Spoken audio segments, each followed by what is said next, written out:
Les bendiga, les saludamos desde Mazatenango, Guatemala, y les invitamos a que nos acompañen en este tiempo de la palabra del Señor. Hoy quiero abrir la Biblia en el libro de los Hechos, capítulo número 1, y voy a leer algunos versículos. Voy a empezar leyendo del versículo 3 al versículo 5, y luego leeré el versículo número 8, y terminaré leyendo el versículo número 11 de Hechos, capítulo número 1. Así que les pido que abran su Biblia y que podamos leer en esta oportunidad lo que nos dice la palabra del Señor en el libro de Hechos 1, versículo 3 al 5. Durante los 40 días, después de que sufrió y murió, Cristo se apareció varias veces a los apóstoles y les demostró con muchas pruebas convincentes que Él realmente estaba vivo. Y les habló del reino de Dios. Una vez, mientras comía con ellos, les ordenó: no se vayan de Jerusalén hasta que el Padre les envíe el regalo que les prometió. Tal como les dije antes, Juan bautizaba con agua, pero en unos cuantos días ustedes serán bautizados con el Espíritu Santo. Versículo número 8 dice de la manera siguiente: pero recibirán poder cuando el Espíritu Santo descienda sobre ustedes, y serán mis testigos, y le hablarán a la gente acerca de mí en todas partes, en Jerusalén, por toda Judea, en Samaria, y hasta los lugares más lejanos de la tierra. Versículo número 11. Hombres de Galilea, les dijeron: ¿por qué están aquí parados mirando al cielo? Jesús fue tomado de entre ustedes y llevado al cielo, pero un día volverá del cielo de la misma manera en que lo vieron irse. Padre, te damos gracias porque nos permites compartir tu palabra, Señor, y poder recibirla nosotros mismos también. Ponemos este tiempo delante de tu presencia, Señor, para que sea un tiempo, Señor, donde tu Santo Espíritu nos guíe con la gracia, la sabiduría, la revelación y el entendimiento que solamente vienen de ti, Señor, para que podamos encontrarnos con el Evangelio en toda tu palabra. Ponemos este tiempo en tu presencia, Señor, y rogamos tu bendición, que podamos cobrar vida, Señor, a través de tu palabra, y que podamos aferrarnos a este pacto que nos has dado, Señor, para dar tu retorno en nuestros días. En el nombre poderoso de Jesús el Cristo oramos todos, Señor. Amén y amén. Entonces quiero explicar en esta ocasión acerca de la primera parte de cómo se dio el movimiento de la palabra en la iglesia primitiva, cómo es que la palabra del Señor se fue extendiendo y cómo es que llegó a cubrir todo el imperio romano en un tiempo determinado. Y quiero ir hoy a compartir la primera parte, el primer movimiento de la palabra que sucedió en Jerusalén. Hemos leído acá que durante 40 días, después de que Jesús fue resucitado, Él se dedicó a estar con sus discípulos. No se dedicó a otra cosa que a compartir con sus discípulos. Entonces vemos que les siguió enseñando acerca del reino de Dios y les demostró de muchas maneras que en realidad Él estaba vivo, que Él había resucitado. Eso significaba que Él entonces era el Cristo, el Mesías prometido. Por eso es que se reunió en muchos momentos con todos sus discípulos. Incluso una vez se le apareció a 500 al mismo tiempo. Así lo dice la palabra. Pero lo más grande es que Él les dice a sus discípulos que van a recibir poder, que se queden en Jerusalén para poder esperar la promesa del Padre, que era la llegada del Espíritu Santo. Y entonces cuando venga el Espíritu Santo, ellos van a ser llenos del Espíritu Santo, van a recibir poder para una cosa: para ser testigos de que Él en realidad es el Cristo, y esto lo deben conocer todas las naciones de la tierra. Así que esto fue lo último que Él les habló, y luego Él fue levantado. Y los discípulos se quedaron viendo el momento de la ascensión, y se quedaron viendo al cielo, como preguntando o tratando de inquirir qué había pasado con Jesús. En eso aparecieron unos ángeles, y les preguntaron: ¿qué hacéis mirando al cielo? Este Jesús que ha sido levantado, así como lo habéis visto irse, de la misma manera lo volveréis a ver venir. Así que está la promesa de que Él va a regresar un día, así como un día también se fue de esta tierra.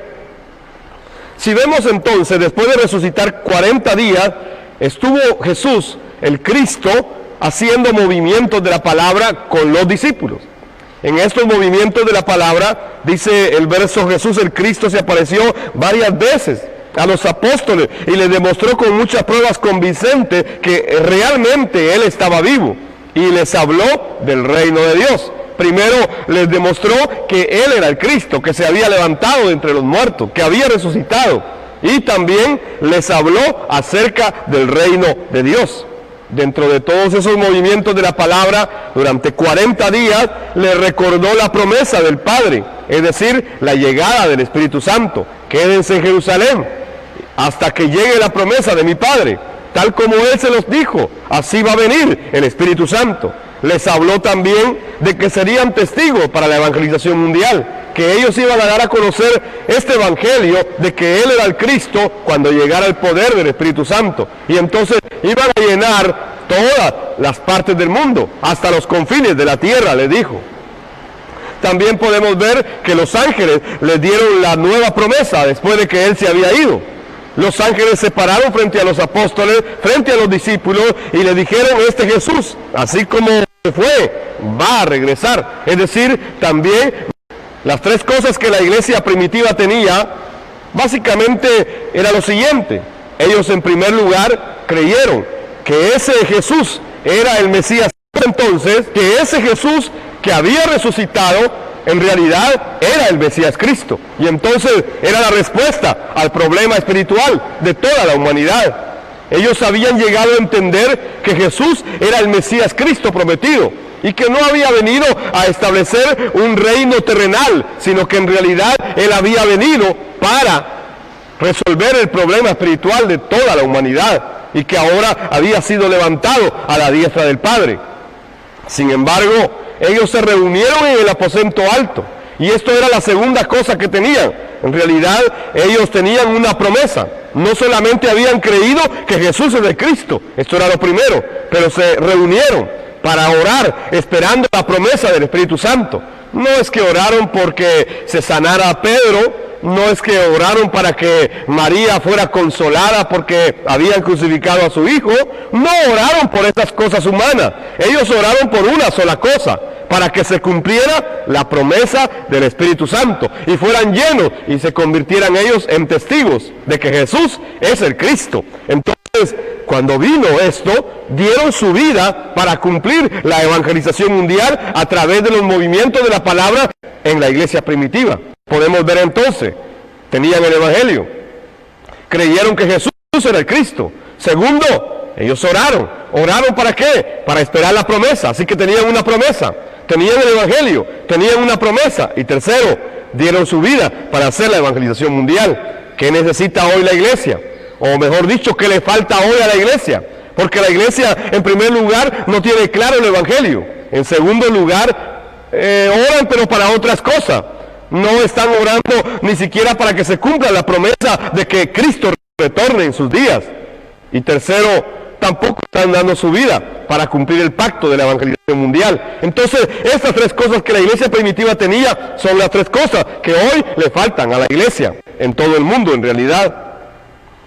Expliquemos entonces qué es el movimiento de la palabra.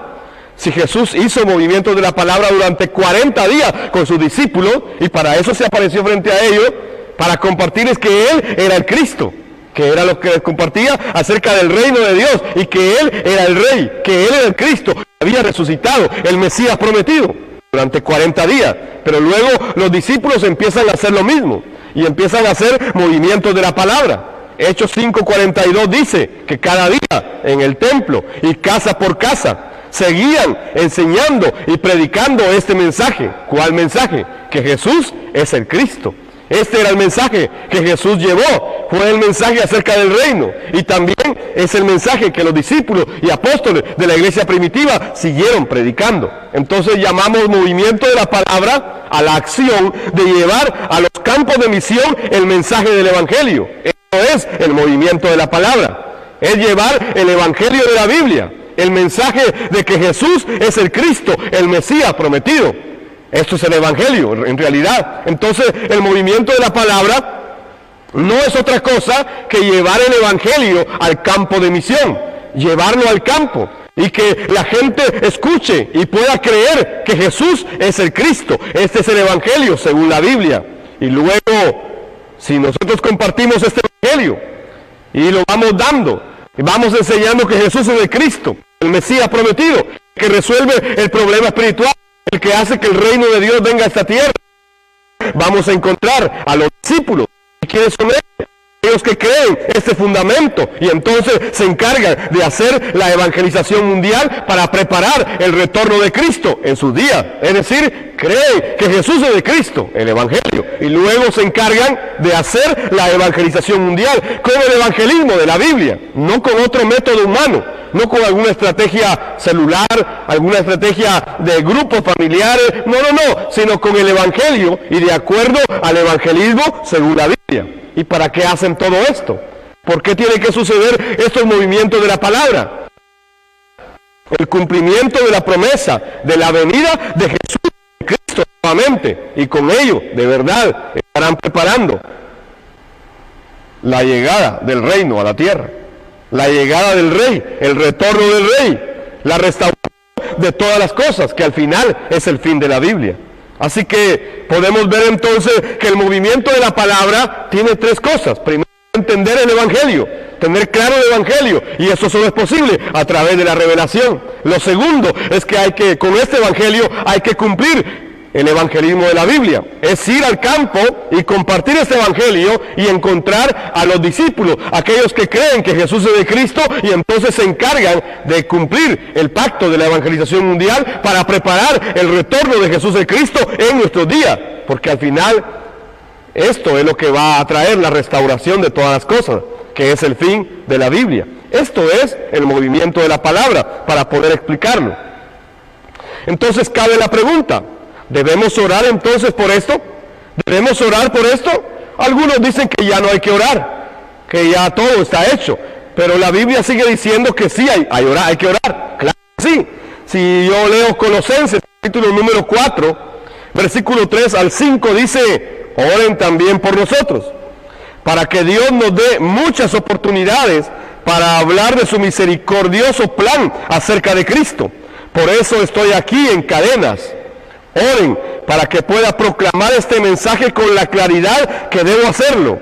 Vivan sabiamente entre los que no creen en Cristo y aprovechen al máximo cada oportunidad. Pablo, el apóstol que se encargó de la evangelización mundial en la iglesia primitiva, está diciendo que debemos orar para que Dios nos dé muchas oportunidades para hablar de este misterioso plan acerca de Cristo, y que por esa razón ahora Él está preso, está en cadena, está encadenado. Entonces Él dice: oren para que yo pueda proclamar este mensaje con la claridad que debo hacerlo. No importa si estoy en la cárcel, no importa si estoy amarrado en una cadena, no importa si estoy metido en el calabozo más profundo, yo quiero seguir proclamando este mensaje acerca de Jesús como el Cristo. Les dice: vivan sabiamente entre los que no creen en Cristo. Vivan sabiamente entre los que no creen en Cristo y aprovechen al máximo cada oportunidad, aprovechando bien el tiempo. ¿Para qué cosa? Para presentar este evangelio. Es que los discípulos se van encontrando en el movimiento de la palabra, para luego ser formados con el evangelio después de que se les ha revelado, para que ellos continúen provocando otros movimientos de la palabra. Nosotros somos los discípulos de cada lugar. Usted donde se encuentre, usted es ese discípulo que Dios ha llamado, y si Dios le ha revelado el evangelio es para que usted cumpla el pacto de la evangelización mundial. Así que somos llamados a provocar el movimiento de la palabra para nuestro tiempo. Somos nosotros a los que Dios nos ha revelado el evangelio. En realidad hay puertas abiertas para el evangelismo en este tiempo. Y la evangelización mundial en nuestros días está sucediendo, ya está sucediendo, no es algo a futuro, es que ya empezó a suceder. ¿Y por qué es esto? Es que esta es la voluntad de Dios para nosotros, y va a suceder, porque sencillamente es la voluntad de Dios, que es buena, que es agradable, y es perfecta también. Así que la evangelización mundial no depende de nosotros, depende de Dios que está haciendo su obra, y entonces Dios está levantando discípulos. está levantando discípulos en las naciones para que suceda el movimiento de la palabra en nuestro tiempo. Yo he podido entender en mi experiencia, después de caminar 6 años con el Evangelio, que no todos van a predicar, pero sí pueden creer que Jesús es el Cristo. Tal vez no todos van a predicar, debieran hacerlo, porque esa es la gran comisión, es el pacto que nos han dado. Entonces debe suceder la evangelización mundial, y entonces todos debiésemos compartir este Evangelio, pero no todos tienen muchas veces la facilidad, la habilidad para poder predicar en público. Entonces lo van a hacer de manera individual, van a ir al campo y ahí en el campo de manera individual pueden presentar el Evangelio a las personas. No necesitan pararse en un púlpito, pero debemos compartir este Evangelio. Hay personas que van a ser parte de la evangelización mundial porque han creído que Jesús es el Cristo y ellos han creído que tienen que cumplir este pacto y que esto se tiene que dar a conocer a todas las naciones de la tierra. Sin embargo, tal vez no sean prominentes predicadores, tal vez no lo sean, pero no quiere decir que no puedan participar de la evangelización mundial.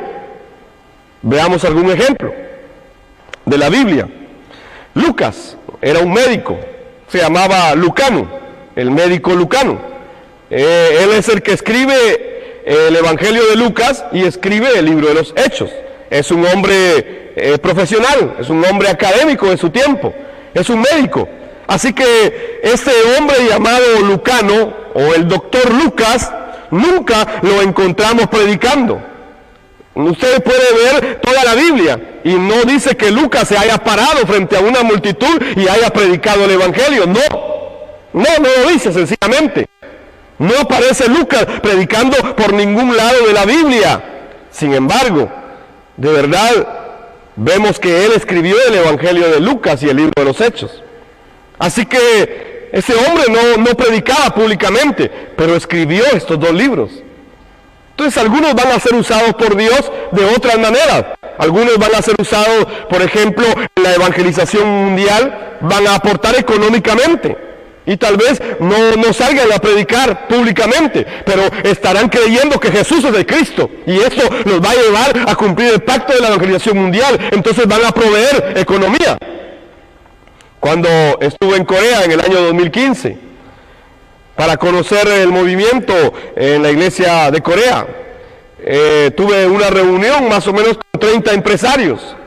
Y estos 30 empresarios, algunos de ellos nunca habían predicado el Evangelio. Algunos de ellos en realidad no eran personas que salieran a las naciones a hacer la evangelización mundial con el pastor Cho y su equipo. No, pero eran empresarios que aportaban toda la economía para que esto sucediera. Ellos no podían ir, pero aportaban económicamente para que otros pudieran ir a las naciones a compartir el Evangelio de que Jesús es el Cristo. Así que en realidad va a haber gente que lo que va a aportar en la evangelización mundial es la economía. Dios le dio economía para que pudiera poner esos recursos para la evangelización mundial. Otros tal vez solo puedan orar. Por ejemplo, hay personas muy grandes que tal vez tienen alguna dificultad para movilizarse y entonces tal vez no puedan ir al campo de misión. Tal vez no puedan salir a la calle a compartir el Evangelio. Entonces, ¿cómo lo van a hacer? Lo van a hacer desde donde están. Van a estar orando, como Pablo decía. Oren por esto. Oren para que se abran las puertas. Oren para que yo pueda predicar con claridad este Evangelio. Entonces va a haber gente que está orando también por la evangelización mundial. Así que si han creído que Jesús es el Cristo, entonces de verdad pueden involucrarse para cumplir la evangelización mundial con nosotros. No tenemos que desechar a nadie. Es Dios quien justifica, no nosotros. Así que debemos entender que el cuerpo tiene muchas funciones y que algunos van a hacer una cosa, otros otra cosa, pero al final el Evangelio será predicado en todas las naciones de la tierra. Así sucedieron los movimientos de la palabra en el libro de los Hechos. Hoy estoy en la primera parte, pero van a ser 5 partes. Hoy es la primera y estamos viendo ese primer movimiento de la palabra sucedido en Jerusalén. Hoy estamos hablando solo de lo que sucedió en Jerusalén, que abarca más o menos el capítulo 1 al capítulo 7 y 10 del libro de los Hechos. Entonces, quiero hablar un poco de nuestra experiencia en Guatemala. ¿Qué ha pasado en nuestra vida? ¿Qué ha pasado con nosotros? Nosotros hemos podido ver en nuestra nación cómo el Señor nos ha permitido alcanzar esta nación con el Evangelio. Y en realidad no es que hayamos dado otra cosa. Yo encuentro 3 cosas básicas que hicimos acá en Guatemala. Desde el año 2014, Dios nos permitió empezar a hacer recorridos con los hermanos coreanos. Y empezamos entrando a Nicaragua y a El Salvador. Fueron las primeras 2 naciones que encontramos, donde pudimos entrar, y encontramos algunos que reaccionaron al Evangelio. Del Salvador nos conectamos con alguien de Panamá y luego con alguien de Colombia. Y así fue como se empezaron a encontrar los discípulos de las naciones de Latinoamérica. Pero, ¿qué hicimos nosotros? Primero, en el año 2014 recibimos el Evangelio, entendimos el Evangelio, recibimos la revelación del Evangelio, de la Biblia, y luego nuestra iglesia empezó a orar. Hicimos incluso tiempos de 24 horas de intercesión, de oración por la evangelización mundial en Latinoamérica. Oramos por cada una de las naciones de ustedes que hoy nos reciben. De verdad, estuvimos orando 24 horas por Latinoamérica. Oramos de esa manera. Incluso cuando yo veía a los coreanos, yo solo le decía Kido Tsunami, que quiere decir orar por Latinoamérica. Esa era mi expresión coreana, Kido Tsunami. Y yo les decía de esa manera. ¿Por qué? Porque nuestra iglesia se encargó de, con el Evangelio que habíamos recibido, empezar un movimiento de oración para que sucediera la evangelización mundial en Latinoamérica y se fueran levantando los discípulos. Entonces, primero tuvimos el Evangelio. Teníamos claro que Jesús es el Cristo, que este es el mensaje que el mundo hoy necesita y que Latinoamérica necesita. Así que empezamos a orar, igual que en el aposento alto de Marcos, para que se levantaran los discípulos, llenos del Espíritu Santo con el Evangelio. Y entonces se cumpliera, en realidad, la promesa del Padre, que el Espíritu Santo llenara a los discípulos y se fueran levantando en las naciones. Y hacíamos el evangelismo de la Biblia. Empezamos a salir a las naciones. Encontramos a alguien en Nicaragua, luego encontramos a alguien en El Salvador, y luego explicaba que habíamos encontrado a alguien en Panamá, y luego a alguien en Colombia, y así fueron apareciendo cada uno de los discípulos de las naciones de Latinoamérica. Esto es lo que hemos visto en nuestra experiencia del movimiento de la palabra en Guatemala. El Evangelio de la Biblia, la oración por la evangelización mundial de Latinoamérica y el mundo, y el evangelismo de la Biblia. Esto es lo que hemos hecho únicamente. No hemos hecho otra cosa. Incluso cuando empezamos, organizamos grupos para alcanzar toda nuestra nación. Y empezamos a entrar a algunos departamentos. Y entonces nuestros grupos estaban organizados de esta manera. Había un predicador que era alguien que habíamos visto que ya tenía claro el Evangelio. Entonces ese era el que se encargaba de predicar. Atrás había un coordinador, y este coordinador se preparaba en el ambiente y se encargaba de organizar todo el movimiento de la palabra. Y atrás de eso había alguien que oraba. Esos eran 3 personas, y entonces estas 3 personas hacían movimientos de la palabra, uno orando, otro organizando el lugar y todas las cosas que se iban a necesitar, y el tercero predicando. Era esa la forma como comenzamos a hacerlo. Algunos hermanos se burlaron de nosotros cuando me escuchaban decir cómo habíamos organizado los equipos que están salvando Guatemala. Y entonces yo escuchaba las bromas y decían, ahora esto es solo orar, ahora, y así se burlaron de nosotros, algunos de ellos. Y yo lo tengo muy claro en mi mente, pero gracias a Dios que Cristo ya los perdonó. De igual manera sucedió la evangelización mundial, que era lo más grande. Entonces Dios está guiando cada nación. No es que haya un método, no es que haya una forma, es que Dios es el Espíritu Santo guiando en cada nación cómo tiene que suceder la evangelización mundial. Entonces así ha sido nuestra experiencia en Guatemala.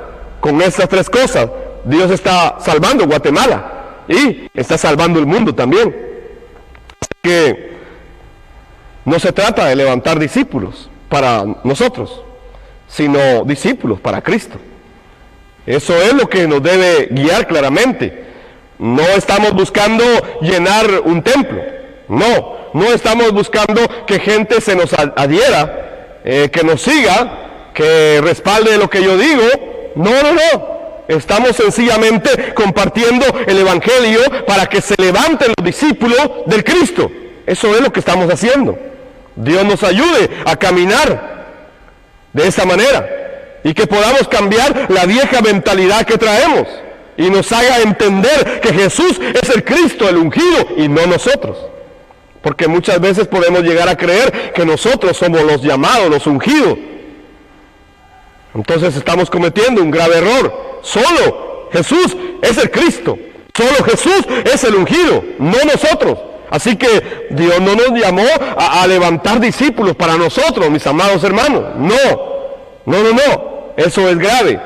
Hay que tener mucho cuidado con eso. La finalidad entonces de la evangelización mundial no es que las personas llenen los templos, sino que se conviertan en un discípulo del Evangelio que declara que Jesús es el Cristo, el Mesías.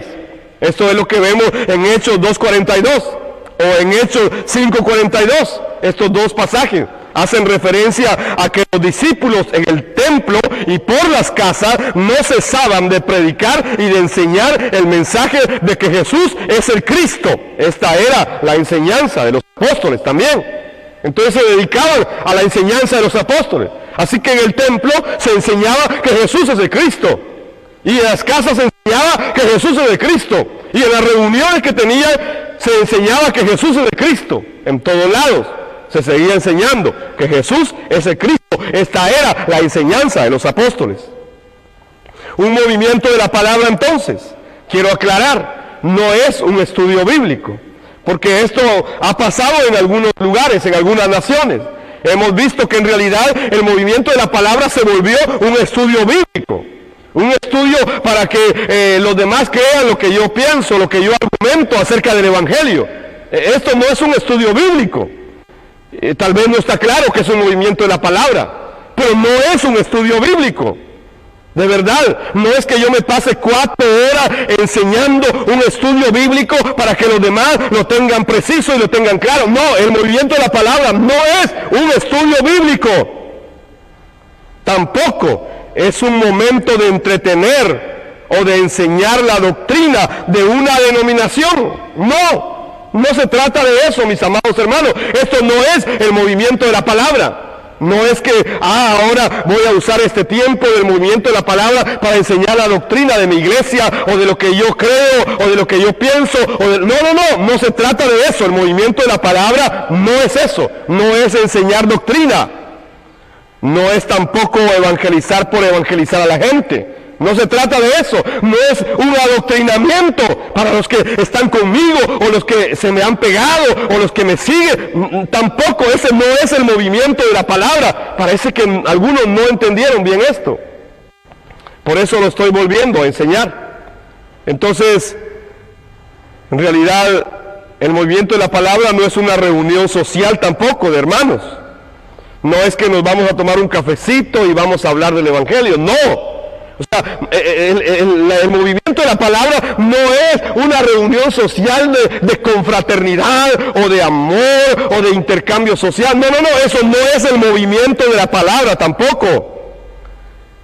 Y aquí tal vez algunos afectados con lo que voy a decir, pero ni siquiera es dar lecciones de la evangelización mundial. De verdad. No es eso no es el movimiento de la palabra, mis amados hermanos. Si vemos el libro de los Hechos, los apóstoles no se dedicaron a tomar 27 lecciones y a empezar a repetir las lecciones. Hermanos, perdonen, los materiales son buenos y claro que sí, nos van a servir en los seminarios, pero entendamos algo. El movimiento de la palabra es dar a conocer que Jesús es el Cristo. Y entonces encontrar a los discípulos para que continúen haciendo la evangelización mundial junto con nosotros.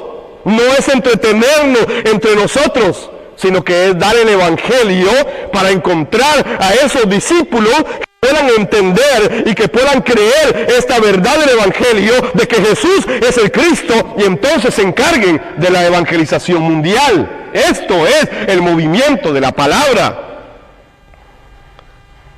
Cuando yo no tenía la revelación del Evangelio, incluso escribí una estrategia de grupos que llamé comunidades de fe. Y me di cuenta que al final, en realidad, todos los grupos se vuelven a un punto social. Y llega un tiempo donde cualquier grupo empieza a tener problemas. Y esto ha sucedido y seguirá sucediendo. Es parte de la naturaleza caída del ser humano. Y entonces, de verdad, por eso el movimiento de la palabra debe ser continuo. Debe ser algo que tiene vida. Y tiene un solo propósito, es encontrar discípulos, para que juntos corramos para preparar el retorno de Cristo, a través de hacer la evangelización mundial con el evangelismo de la Biblia. Lo tenemos muy claro, claro que sí, con el evangelio va a suceder el evangelismo de la Biblia. ¿Para qué? Para preparar la venida de Cristo nuevamente.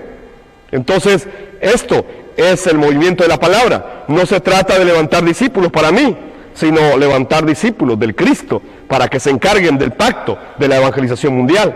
Entonces, si vemos en el libro de los Hechos, Jerusalén es el primer movimiento de la palabra.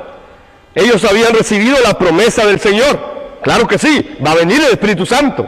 Quédense en Jerusalén y esperen ahí, no se vayan de ahí, esperen hasta que venga la promesa del Espíritu Santo. Hechos 1:4. Hechos 1:8. Y entonces, cuando esto suceda, ustedes van a recibir poder y entonces va a suceder la evangelización mundial. Esta era la promesa que Dios les había dado. Cuando vemos estos versículos, nos explican cómo se da origen al evangelismo en la ciudad de Jerusalén. Los discípulos que habían creído que Jesús es el Cristo, entonces obedecieron la palabra de quedarse en Jerusalén y esperar la promesa del Espíritu Santo, que les daría poder para convertirse en los testigos de Jesús como el Cristo. Y creer que ese Jesús que había sido ascendido iba a regresar un día. En realidad, hoy tenemos las mismas tres cosas. Tenemos el Evangelio. Hemos creído en el Evangelio. Claro que sí. Tenemos esa revelación en nuestra vida. Y tenemos la promesa de que Cristo va a regresar. Claro, Él va a regresar en nuestros días si cumplimos el pacto de la evangelización mundial. Entonces, solo necesitamos dar nuestra vida para que esto se cumpla. Hechos capítulo 1, versículos 13 y 14 nos enseñan cómo los 120 discípulos del aposento alto de Marcos se reúnen para orar. Alguien por ahí decía que ya no había que orar, pero la Biblia sigue diciendo que ellos se reunieron para orar. Y Pablo dice, oren por mí para que sean abiertas las puertas. La Biblia sigue diciendo, Filipenses 4, 6 y 7 dice que hay que orar. O sea, la Biblia está llena de esta expresión. Hay que orar, pero hay que orar correctamente con el Evangelio, enfocado en el pacto de la evangelización mundial. Claro que sí. Entonces, este pasaje de Hechos 1, 13, 14 nos enseña cómo estos 120 del aposento alto de Marcos se reúnen para orar, para que se cumpla la promesa del derramamiento del Espíritu Santo y entonces puedan ser esos testigos con el poder para cumplir la evangelización mundial. No eran muchas personas, en realidad 120. Si ustedes se recuerdan el ministerio terrenal de Cristo, miles lo seguían. En una ocasión le dio a comer a 5,000 hombres. Habían miles, sin contar las mujeres ni los niños. Y normalmente las mujeres y los niños son los grupos que más abundan, ¿verdad? En todos lados.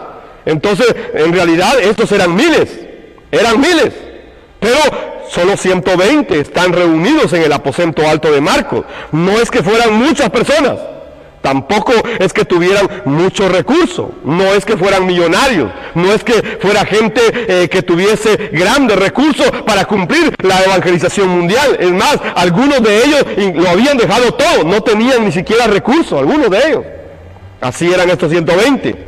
No eran grandes personalidades tampoco. No es que ellos fueran muy famosos y que fueran muy conocidos y que tuviesen puertas aquí. No tenían nada de esto. Ni poseían una preparación teológica que les diera renombre. No tenían eso. No tenían títulos. No tenían formación en alguna sinagoga. Muchos de ellos ni siquiera habían conocido totalmente lo que era la profecía del Mesías incluso. Claro que como historia ellos lo recibían en su formación. Claro que tenían conocimiento de que iba a venir un Mesías, claro que sí. pero en realidad muchos de ellos estaban dedicados a otras cosas como la pesca, la recaudación de impuestos, etc.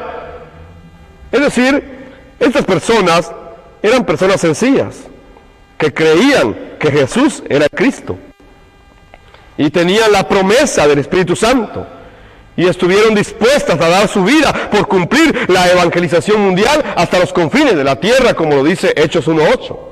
Esto era lo que tenían. Aquí empezó el primer movimiento de la palabra que nos alcanzó a nosotros también. Entonces se cumple la promesa del Padre. Es que el Espíritu Santo fue derramado en Hechos capítulo 2, verso 1 al 4. Usted puede leer cómo se narra ahí en este pasaje de Hechos 2, 1 al 4, la promesa del Espíritu Santo. Es derramada y los 120 discípulos empiezan a hablar en otros idiomas. 15 naciones diferentes les escuchaban, y claro que había lenguas espirituales, porque a algunos les importa mucho este dato, ¿verdad? Claro que sí, pero lo más importante era que se convirtieron en testigos de que Jesús era el Cristo. Para estas 15 diferentes naciones en un mismo día pudieron escuchar este mismo mensaje en su propio idioma natural. Eso es lo grande acá. Esto es lo grande. Que se pudo compartir el evangelio de que Jesús es el Cristo a 15 naciones en una sola ocasión. Y se reunieron ahí, según Hechos capítulo número 2, versos 9 al 11. Usted lo puede leer ahí. Que estas 15 naciones los oían y estaban asombrados de escuchar el mensaje de que Jesús es el Cristo en su propio idioma. Medos, partos, elamitas, de 15 naciones diferentes, árabes, romanos, 15 naciones representadas ahí. Es que estaba sucediendo la evangelización mundial de las naciones. Allí empezó el movimiento de la palabra. Muchos de los que creyeron ni siquiera son mencionados ni una sola vez en la Biblia.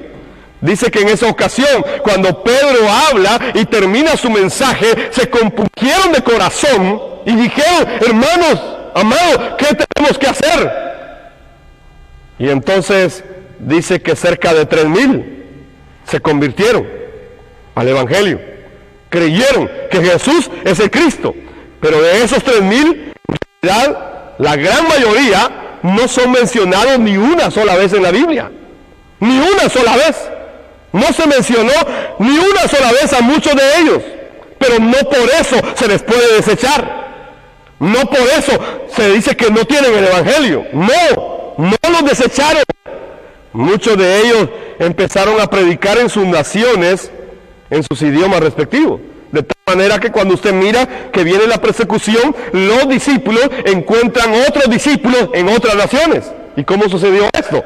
Es que cuando fue derramado el Espíritu Santo, 15 naciones fueron evangelizadas con este mismo mensaje. Y algunos de ellos creyeron. 3,000 personas fueron repartidas en estas 15 naciones.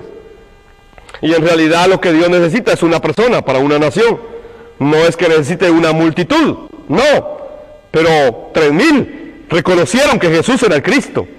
Pedro, lleno del Espíritu Santo, dice la Biblia, proclamó en Hechos 2:36, por lo tanto, que todos en Israel sepan sin lugar a duda que a este Jesús, a quien ustedes crucificaron, Dios lo ha hecho tanto Señor como Cristo.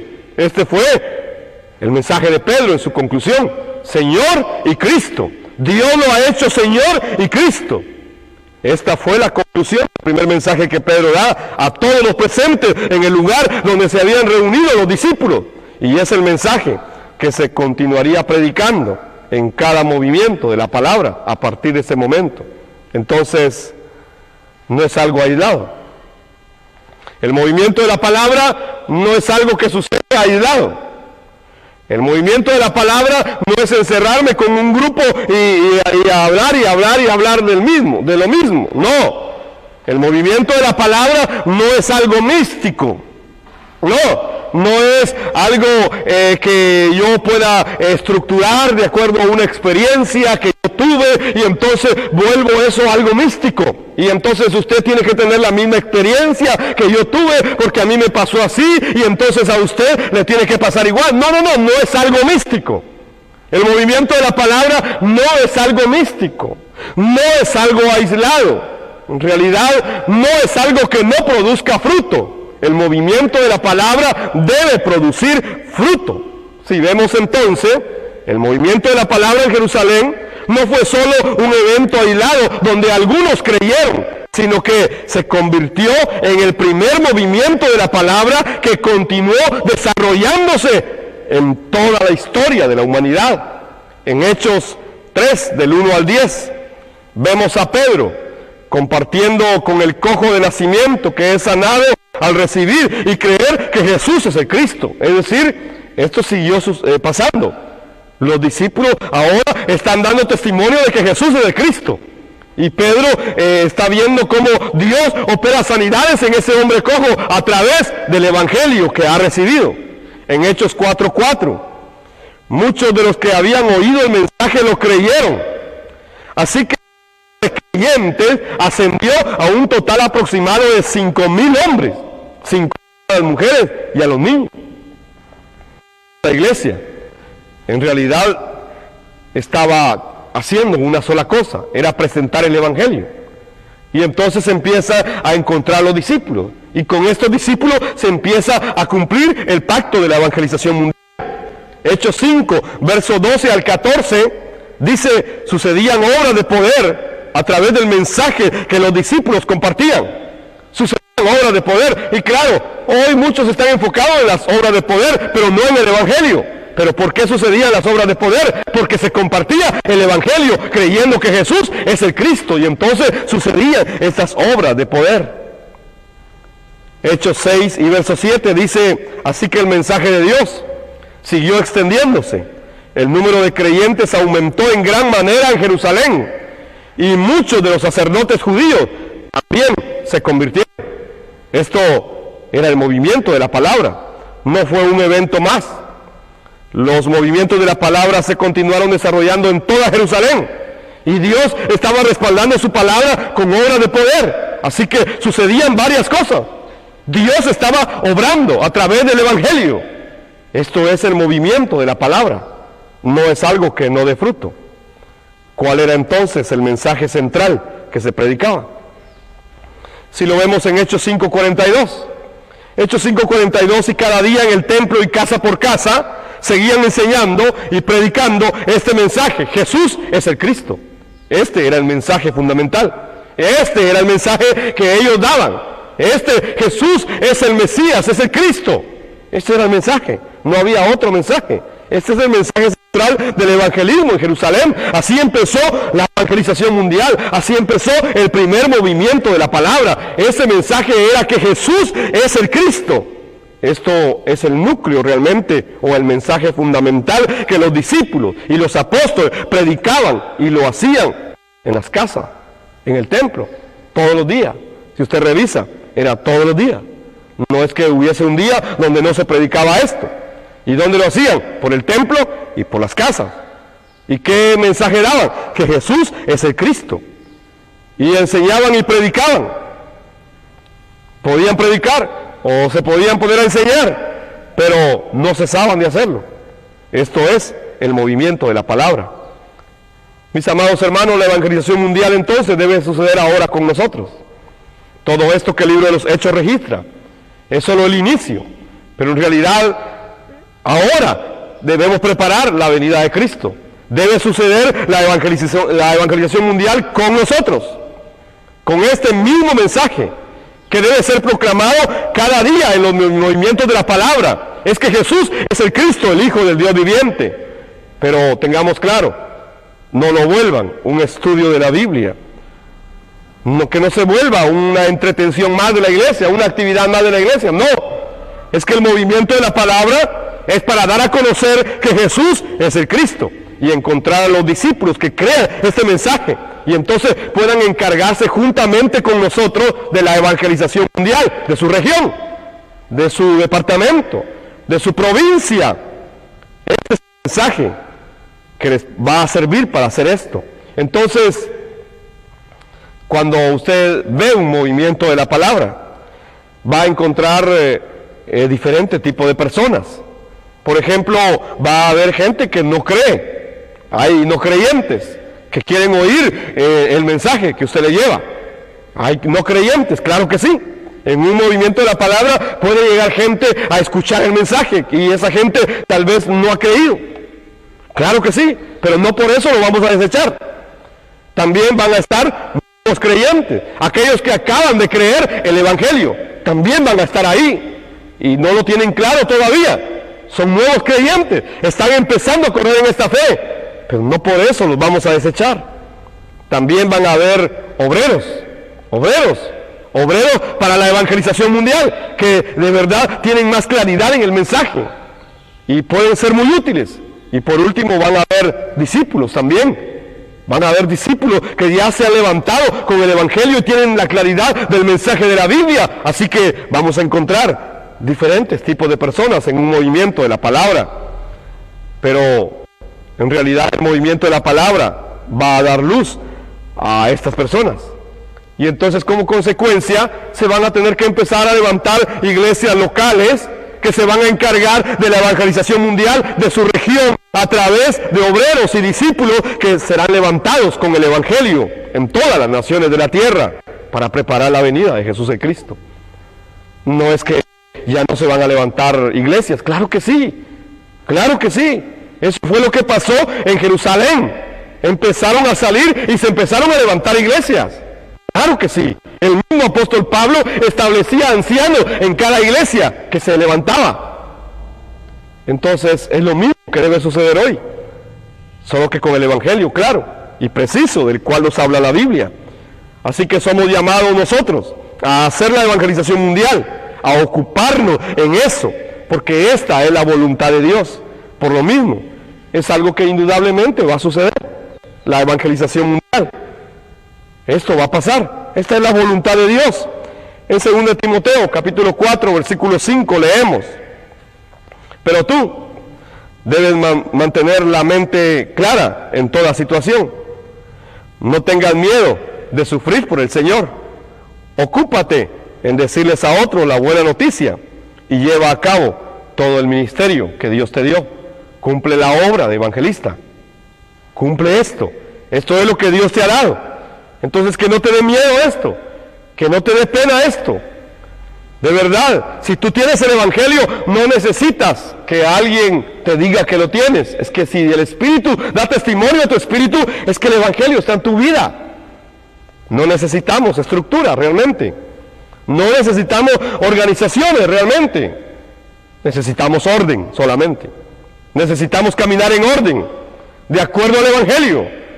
Y entonces cumplir el pacto de la evangelización mundial, haciendo los movimientos de la palabra, proclamando que Jesús es el Cristo, ocupándonos en anunciar esta buena noticia, como Pablo le dice a Timoteo en este caso, y que se cumpla la obra de evangelista que en cada uno de nosotros está. Así que concluyo en esta ocasión, dejándote esta primera parte de 5 acerca del movimiento de la palabra. No es algo tan simple. Así que vamos a usar 5 lecciones para esto. Y esta es la primera. El próximo jueves estaré compartiendo la segunda parte del movimiento de la palabra en la iglesia primitiva. Hoy vimos cómo sucedió en Jerusalén y por qué Dios permitió todo esto. Es que en realidad el Evangelio es lo único que las personas necesitan. No necesitan otra cosa más. Necesitan creer que Jesús es el Cristo y que Él en la cruz y la resurrección ya resolvió el problema de Satanás, el problema del pecado y el problema de la separación con Dios. Entonces, si se resuelven estos 3 puntos, si yo ya no estoy separado de Dios, si mi pecado ya fue resuelto y si Satanás ya no me oprime, esto es la salvación. Por eso es que la gente hoy no necesita más que el Evangelio. Le pueden ofrecer muchas cosas, pero no le van a servir para mucho.